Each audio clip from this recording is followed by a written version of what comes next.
Types of matrix.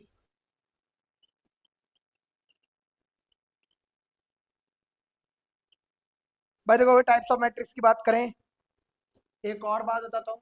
ये types of matrix जो है, अगर तुम्हारी बहुत अच्छी किस्मत है तो शायद 12th में कहीं मिल जाए, एक दो नंबर में पूछ ले कुछ, वरना ये कई बार ग्रेजुएशन में, यानी कि चाहे वो बीकॉम हो, बीकॉम पास हो, बीकॉम ऑनर्स हो, बीसीए हो, बीबीए हो, कई बार पूछा गया है। इसके अलावा बीएससी में, इसके अलावा बीटेक में, कई बार फर्स्ट ईयर में बस, और कभी नहीं। और है कितना सिंपल, देख लो भाई। सबसे पहला होता है रो मैट्रिक्स। रो मैट्रिक्स क्या होगा? जहां पर ओनली वन रो होगी। एग्जाम्पल लिखता हूं तो 1 2 3, सिर्फ एक रो दिख रही है, कॉलम चाहे कितने भी हो। ऑर्डर क्या है इसका?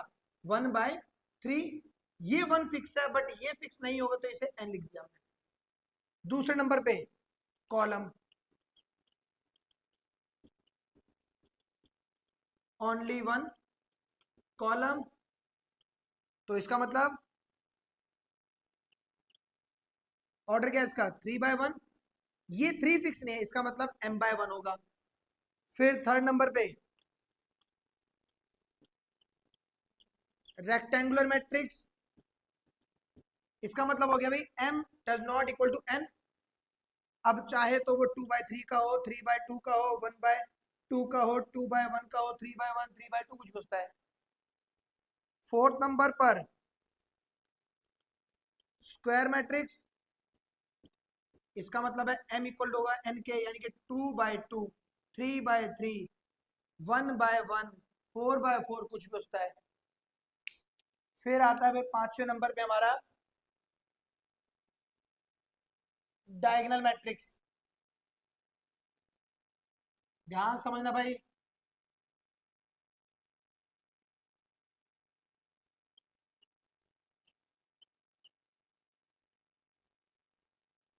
डायगोनल पर तो कोई वैल्यू होगी, इसके अलावा सभी जीरो होंगे।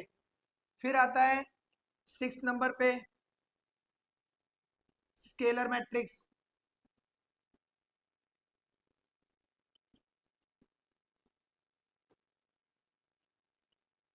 डायगोनल की जो वैल्यू होंगी वो सेम होंगी, बाकी सभी जीरो होंगे। अगर डायगोनल की वैल्यू सेम नहीं है तो वो डायग, और सेम है तो स्केलर। फिर आता है अगला हमारा सबसे ज्यादा यूज होने वाला मैट्रिक्स, आइडेंटिटी। इसको डिनोट भी करते हैं भाई आई से, लास्टली तुमने क्लास में देखा भी था। सिर्फ 1 1 1 आएगा तभी आइडेंटिटी है, वन के अलावा सेम है तो स्केलर, और अगर, ठीक है भाई। फिर आता है हमारा अपर ट्राइंगुलर।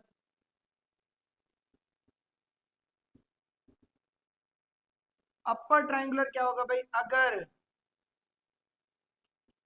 डायगोनल के ऊपर के एलिमेंट मिलके ये ट्राइंगल फॉर्म कर रहे हैं,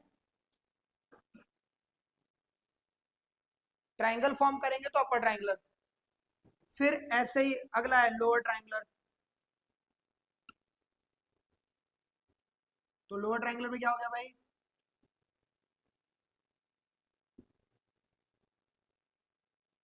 अगर डायगोनल के नीचे बनाएंगे तो लोअर ट्राइंगुलर।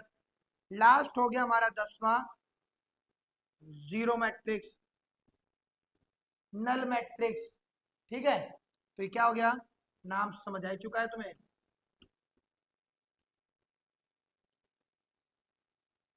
नोट कर लो भाई ये भी। अगर मान लो किसी मैट्रिक्स के पास में नंबर ऑफ एलिमेंट गिवन है, मैंने बोल दिया भाई 12 एलिमेंट गिवन है, तो पॉसिबल ऑर्डर क्या क्या होगा, यानी कि उस मैट्रिक्स के पॉसिबल ऑर्डर क्या क्या हो सकते हैं।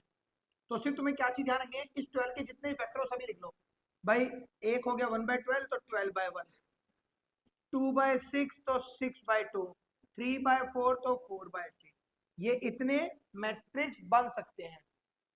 अगर कभी कोई प्राइम नंबर आ गया तो वहां पर कितने ऑर्डर पॉसिबल है दो, जैसे मान लो भाई 13 प्राइम नंबर है, 13 एलिमेंट है इसका मतलब, तो 1/13 और 13/1, ये भी क्लियर होगी। अब देखो इसी में और क्या क्या है, पहले वाली हमेशा रो, बाद वाली हमेशा कॉलम। अगर मान ले मैं बात करता हूँ तीनों तो 5 बच्चे हैं, मुझे इन्हें मैट्रिक्स बना के बिठाना है, 5 प्राइम है या नहीं है, प्राइम प्राइम नंबर है, तो क्या बनता है 1/5 या 5/1। इसका मतलब 5 बच्चे एक रो में, या तो पांचों बच्चे हैं एक कॉलम में, यही दो तरीके हैं बस, ठीक है। अब एक सवाल और आता है, वो क्या आता है भाई, कंस्ट्रक्ट करना है, मान ले मुझे, मैंने एग्जांपल है 2x2 का मैट्रिक्स, अगर मुझे 2x2 का ऑर्डर या 2x2 के ऑर्डर का एक मैट्रिक्स बनाना है, तो वो ये बनेगा A11 A12 A21 A22, यही होना चाहिए। अब यहाँ एक कंडीशन और दे रखी है, कंडीशन क्या दे रखी है, ए आई जे की वैल्यू मानने बोल दिया गया भाई, आई प्लस जे का स्क्वायर लिखा है, बुक्स में सवाल भी ऐसे कुछ ना कुछ और चेंज करके मैंने ये दे दिया। तो भाई अगर कंडीशन ये है और मुझे ये बनाना है, तो बताओ क्या क्या बन सकता है। तो मैंने इस वाले को नाम दे दिया ए मैट्रिक्स, ए मैट्रिक्स क्या बना, मैंने 1 1 रखा, ये 1 1 है ना, तो 1 + 1 2, 2 का स्क्वायर 4, 1 2 ये 1 ये 2, 1 और 2 3, 3 का स्क्वायर 9, 2 1 ये 2 और ये 1, 2 और 1 3, 3 का स्क्वायर 2 2, 2 + 2 4, 4 का स्क्वायर। कभी कुछ और कंडीशन भी आ सकती है, क्या पता कभी ऐसे आ जाए भाई 1/2 मॉड के अंदर आई प्लस जे, क्या पता कभी कुछ और आ जाए, ठीक है। यहाँ प्लस नहीं है, माइनस है, मल्टीपल है, तुम्हारी बुक में 5 6 सवाल दे रखे हैं ऐसे, वो कुछ भी आ सकती है, तो उसके अकॉर्डिंग वहां पर वो वैल्यू पुट कर लोगे, ये सिंपल सी बात है, ऐसा कुछ नहीं है।